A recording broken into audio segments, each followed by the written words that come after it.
লন্ডনে আলোচিত ইউনূস তারেক বৈঠক শুক্রবার, রাজনীতির টার্নিং পয়েন্ট বলছে বিএনপি।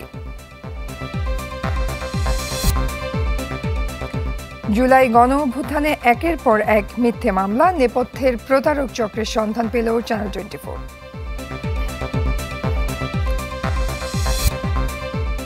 দেশে থাইরয়েডে ভুগছেন প্রায় 4 কোটি মানুষ, বেশিরভাগই নারী, 60% নেন না চিকিৎসা।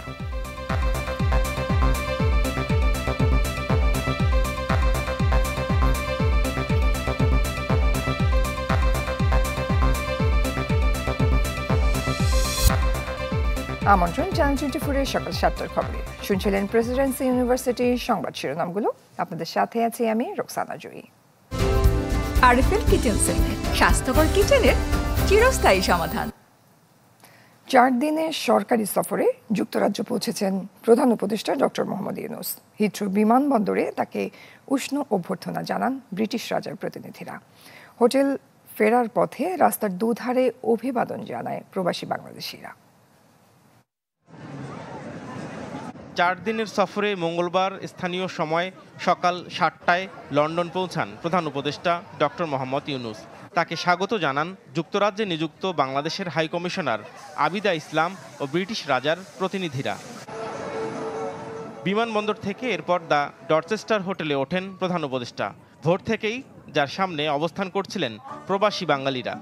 উনি যেখানেই যাচ্ছেন স্পন্টেনিয়াস উনি সাপোর্ট পাচ্ছেন, বিশ্ব নেতৃবৃন্দের সাপোর্ট পাচ্ছেন এবং বাংলাদেশকে একটা উচ্চতর মর্যাদায় উনি অধিষ্ঠিত করছেন। ওনাকে প্রোটেকশন দেওয়া, ওনাকে সাপোর্ট দেওয়া যে we are with you, we are united with doctor Yunus and we support his plan, his reform. দিনের প্রথম দ্বিপাক্ষিক বৈঠক করেন বিশ্বের বৃহত্তর বাণিজ্যিক উড়োজাহাজ নির্মাতা প্রতিষ্ঠান এয়ারবাসের সিইও গুইলিয়াম ফৌরির সাথে। এরপর বাংলাদেশ বিষয়ক অল পার্টি পার্লামেন্টারি গ্রুপের সদস্যদের সাথেও বৈঠকে অংশ নেন ডক্টর ইউনূস। বৈঠক করেন কমনওয়েলথ সেক্রেটারি জেনারেলের সাথেও। সফরে বাকিংহাম প্যালেসে ব্রিটিশ রাজা তৃতীয় চার্লসের সাথে দেখা করবেন প্রধান উপদেষ্টা। ব্রিটিশ সরকারের পক্ষ থেকে প্রথম বাংলাদেশি হিসেবে kings Charles the third harmony award দেওয়া হবে ডক্টর ইউনূসকে। ওই দিন royal institute of international affairs Chatham house আয়োজিত একটি বিশেষ সংলাপে বক্তব্য রাখবেন ডক্টর ইউনূস। রোহিঙ্গা ইস্যু খুব প্রমিনেন্স পেয়েছে, সেই সাথে বাংলাদেশের পলিটিক্যাল ইস্যুগুলো এসছে, কবে জুলাই চার্টার হবে সেগুলো নিয়ে আলাপ হয়েছে এবং বাংলাদেশের এই 10 মাসে আমাদের কি কি অ্যাচিভমেন্ট, আমাদের এই গভর্নমেন্ট ইকোনমিক কি কি অ্যাচিভমেন্ট আছে সেগুলো নিয়েও অনেক আলাপ হয়েছে। 13 জুন লন্ডন সময় সকাল 9টা থেকে 11টার মধ্যে ডক্টর মোহাম্মদ ইউনূস বৈঠক করবেন বিএনপির ভারপ্রাপ্ত চেয়ারম্যান তারেক রহমানের সাথে। সফর শেষে 14 জুন দেশে ফেরার কথা রয়েছে প্রধান উপদেষ্টার। নাফিউল ইসলাম লিংকন, চ্যানেল 24, ঢাকা। লন্ডনে শুক্রবার বৈঠকে বসছেন প্রধান উপদেষ্টা ডক্টর মোহাম্মদ ইউনূস ও বিএনপির ভারপ্রাপ্ত চেয়ারম্যান তারেক রহমান, যাকে সমসাময়িক রাজনীতির টার্নিং পয়েন্ট বলছেন বিএনপি মহাসচিব মির্জা ফখরুল ইসলাম আলমগীর। তার মতে বৈঠকে গণতান্ত্রিক উত্তরণে বহুমুখী সিদ্ধান্ত আসতে পারে। ঈদের চতুর্থ দিন রাজধানীর গুলশানে সাংবাদিকদের সাথে শুভেচ্ছা বিনিময় করেন বিএনপি মহাসচিব। উত্তর দেন সমসাময়িক ইস্যুতে নানা প্রশ্নের। আমি কিন্তু আজকে আসছি শুধু আপনাদের সঙ্গে জাস্ট দেখা করা, গল্প করা। লন্ডনের প্রধান উপদেষ্টা ডক্টর মোহাম্মদ ইউনূসের সাথে বিএনপির ভারপ্রাপ্ত চেয়ারম্যান তারেক রহমানের বৈঠকের বিষয়ে জানতে চাওয়া হয় মির্জা ফখরুলের কাছে। তিনি জানান 13 জুন লন্ডনের স্থানীয় সময় সকাল 9টা থেকে 11টা পর্যন্ত হবে বৈঠক। ওনাকে ফর্মালি দাওয়াত করা হয়েছে মিটিংয়ের জন্য। এটা আপনার 13 তারিখে 9টা থেকে 11টা পর্যন্ত লন্ডন টাইমে এই সময়টা দেওয়া হয়েছে আর কি। মির্জা ফখরুল ইসলাম আলমগীর বলেন, শুক্রবারের বৈঠকটি দেশের সমসাময়িক রাজনীতিতে হতে পারে সবচেয়ে বড় ইভেন্ট ও টার্নিং পয়েন্ট, যেখানে গণতান্ত্রিক উত্তরণের বহুমুখী সিদ্ধান্ত আসতে পারে। প্রত্যাশা করছি যে এটা বাংলাদেশের যে রাজনৈতিক যে সংকটগুলো আছে এগুলোকে কাটিয়ে উঠতে একটা পজিটিভ ভূমিকা রাখতে পারে এই সাক্ষাৎকারটা। একই সঙ্গে আমি ব্যক্তিগতভাবে মনে করি যে সাম্প্রতিককালের রাজনৈতিক যে প্রেক্ষাপট, যে অবস্থান, এটা একটা বড় ইভেন্ট, এটা একটা টার্নিং পয়েন্ট হতে পারে আপনার কি, যদি সব কিছু সঠিকভাবে চলে। সরকার ঘোষিত নির্বাচনের সময়সীমা নিয়ে তিনি বলেন, বিএনপি যে কোনো সময় ভোটের জন্য প্রস্তুত, তবে এপ্রিল নির্বাচনের জন্য উপযুক্ত সময় নয়। সময়টা তো ঠিক না। আমি প্রথম দিনই বলেছি আপনার যে time is not good for election. আপনার রোজার মাস, রোজা শেষ হবে, ঈদ শেষ হবে, তার কয়েকদিন পরে নির্বাচন। আপনি ভাবেন ওটা রোজার মাসটা ক্যান্ডিডেটদের কি অবস্থা হবে, পলিটিক্যাল ওয়ার্কারদের কি অবস্থা হবে। আমি তো নিজে এখনই চিন্তিত যে প্রত্যেক দিন আমাকে ইফতার পার্টি করতে হবে। না, এটা আপনি নো জোক, এটা বিরাট ব্যাপার, একটা ব্যয় দ্বিগুণ হয়ে যাবে। এনসিপি কিংবা জামায়াতের সঙ্গে আসন ভাগাভাগি নিয়ে এখনো কোনো আলোচনা হয়নি বলেও জানান মির্জা ফখরুল ইসলাম আলমগীর। এই ধরনের কোনো আলোচনা হয়েছে বলে আমার। শফিকুল ইসলাম সবুজ, চ্যানেল 24, ঢাকা। দেশ জুড়ে তোলপাড় ওয়ালটন ফ্রিজ কিনে আপনিও হয়ে যেতে পারেন মিলেনিয়ার। বৈষম্য বিরোধী আন্দোলনের ঘটনায় মিথ্যা তথ্য দিয়ে এখনো হচ্ছে একের পর এক মিথ্যা মামলা। বেশিরভাগ ক্ষেত্রে যাচাই বাছাই হচ্ছে না বাদীর দেওয়া তথ্য ও তার পরিচয়। এই সুযোগটি কাজে লাগিয়ে বেপরোয়া হয়ে উঠেছে মামলাবাজ প্রতারক চক্রগুলো। এমনই এক চক্রের সন্ধান মিলেছে চ্যানেল 24-এর অনুসন্ধানে। বিস্তারিত রমেশ হুসাইনের রিপোর্টে।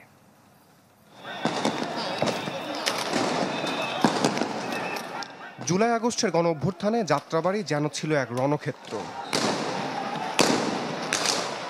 এই এলাকাতেই শতাধিক হত্যার ঘটনায় মামলা হয়েছে 125টির মতো। তবে চ্যানেল 24-এর অনুসন্ধান বলছে, নিহতের নিকটাত্মীয় ছাড়া বেশিরভাগ ক্ষেত্রে বাদীর উদ্দেশ্য ছিল ভিন্ন। এই যেমন 5 আগস্ট যাত্রাবাড়িতে পুলিশের গুলিতে নিহত হন 18 বছরের মোহাম্মদ হাসান, যে ঘটনায় মামলা করেনি ভোলাই থাকা তার পরিবার। তবে গেল 29 এপ্রিল শাওন নামের এক ব্যক্তি হাসানের মামা পরিচয় আদালতে হত্যা মামলা দায়ের করেন, যেখানে আসামি করা হয় 231 জনকে, যাকে চিনেনি না হাসানের নিকটাত্মীয়দের কেউই। না, আমি এ ব্যাপারে কিছুই জানি না, কিন্তু শাওন নামে আমার কোনো শালা নাই। আদালতে শাওনের দাবি ছিল তিনিও জুলাই অভ্যুত্থানে আহত যোদ্ধা। ডান হাতে সেলাই লেগেছে 21টি। জমাও দেয়া হয় যাত্রাবাড়ির এক চিকিৎসকের ব্যবস্থাপত্র। তারিকের ঘরে ঘষা মাজা করা সেই প্রেসক্রিপশনে দেখা যায় সেলাই প্রয়োজন হয়েছে 6টি। সত্যের খোঁজে টিপু সুলতান নামের সেই চিকিৎসকের সাথে দেখা করে চ্যানেল 24। প্রথমে শাওনকে চিনেন বললেও পরে সুর পাল্টান। এরপর দেয়া শুরু করেন একের পর এক অসংলগ্ন তথ্য। এটা চিনেন, আপনার কাছ থেকে সেলাই নিয়ে গেছে, 6টা সেলাই করছেন। না, এটা সেই না, এই তো সেই ব্যক্তি। এমনি ই নাই, মানে এমনি দেখছি আর কি, মানে পরিচয় নাই। কোথায় দেখছিলেন? এই এলাকায় দেখছি তো, এদিকেই আছে। এবার মামলা নথি থেকে পাওয়া শাওনের ফোন নম্বরে বারবার যোগাযোগের চেষ্টা করা হয়। 2 দিন পর তার সাথে দেখা হয় ভাটারায়। কথাবার্তার এক পর্যায়ে স্বীকার করেন চিনেন না হাসানকে। না না না, ওই জায়গাতে ও সার্টিফিকেট তেমনি বানাইছে, ওই যে মেডিকেল সার্টিফিকেট, এটা না, ও এভরিথিং কাগজপত্র সবই ও বানাইছে জানিস। মানে আমরা বলছি কি ভাই, বলছেন যে হাসানের মামা আপনি, হাসান যে মারা গেছে ওই যে 5 আগস্ট আন্দোলনে, এটা দর্শক সাহেব জানে জিনিসটা। একসময় শাওন জানান সানি নামের এক ব্যক্তির প্ররোচনাতেই তিনি মামলা করেছেন, যিনি ব্যবহার করছেন ভারতীয় এক মোবাইল নাম্বার। সেই নাম্বারে তার সাথে যোগাযোগ করে শাওন। ওপাশ থেকে আশ্বস্ত করা হয় কদিন গেলেই চুকে যাবে সব ঝামেলা। আমি কি কম, আমি কইছি ভাই, মানে আমি তো এই ব্যাপারে ওরকম কিছু জানি না, তো কি কইতাম আপনার লগে।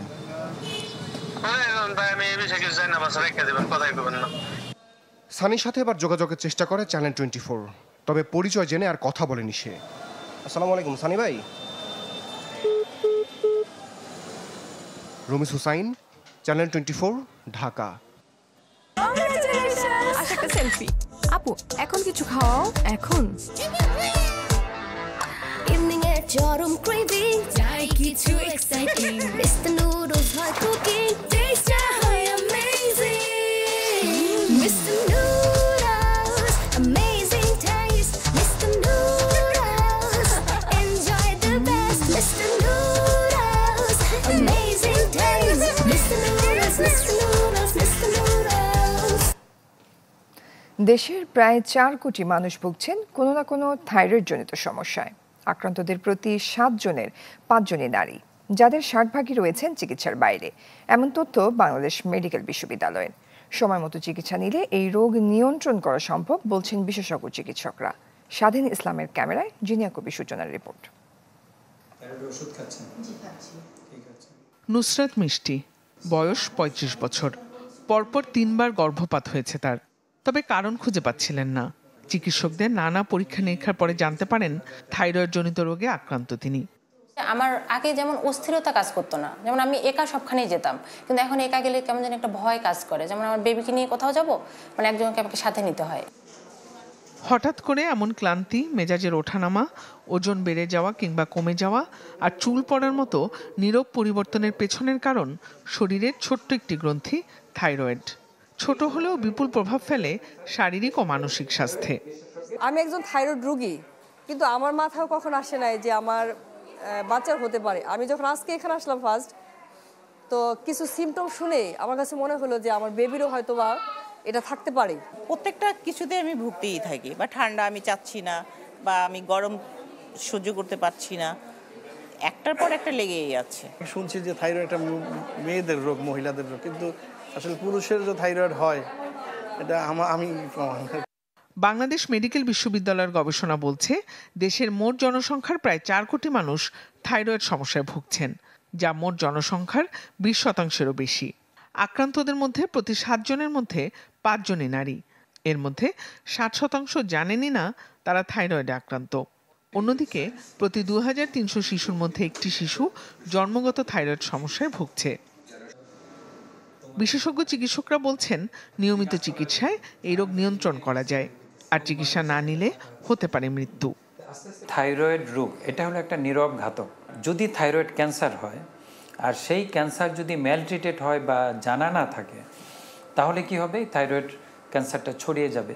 তখন কিন্তু ট্রিটমেন্ট করা অত্যন্ত কঠিন এবং মৃত্যু পর্যন্ত তার হতে পারে এই থাইরয়েড ক্যান্সারের জন্য।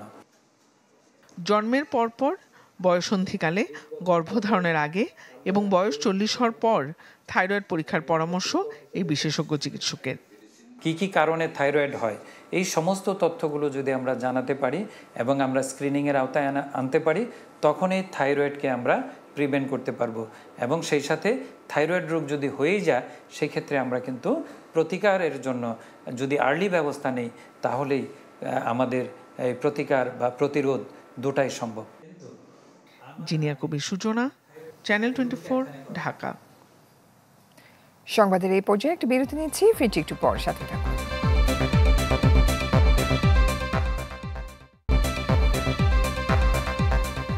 আবারও আমন্ত্রণ সকাল 7টার খবরে।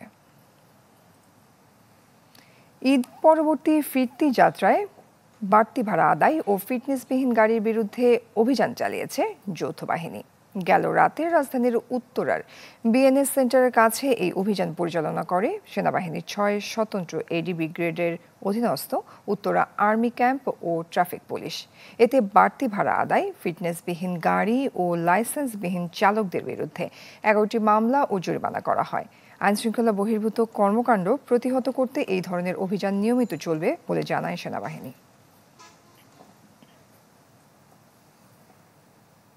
রাজধানীর শ্যামপুরের দয়াগঞ্জে বিপুল পরিমাণ মাদক সহ বিএনপি নেতা শুকুর আলী ও তার 3 সহযোগীকে গ্রেপ্তার করেছে যৌথ বাহিনী। গেল রাতে কয়েক ঘন্টার সাঁড়াশি অভিযান চালিয়ে তাদের গ্রেপ্তার করা হয়। সেনাবাহিনী পুলিশের সমন্বয়ে গঠিত যৌথ বাহিনীর অভিযানে 10 কেজি গাঁজা ও 3000 পিস ইয়াবা, 4টি দেশীয় অস্ত্র ও নগদ টাকা সহ 4 জনকে গ্রেপ্তার করা হয়। পরে জব্দকৃত মাদক সহ গ্রেপ্তারকৃতদের থানায় হস্তান্তর করা হয়।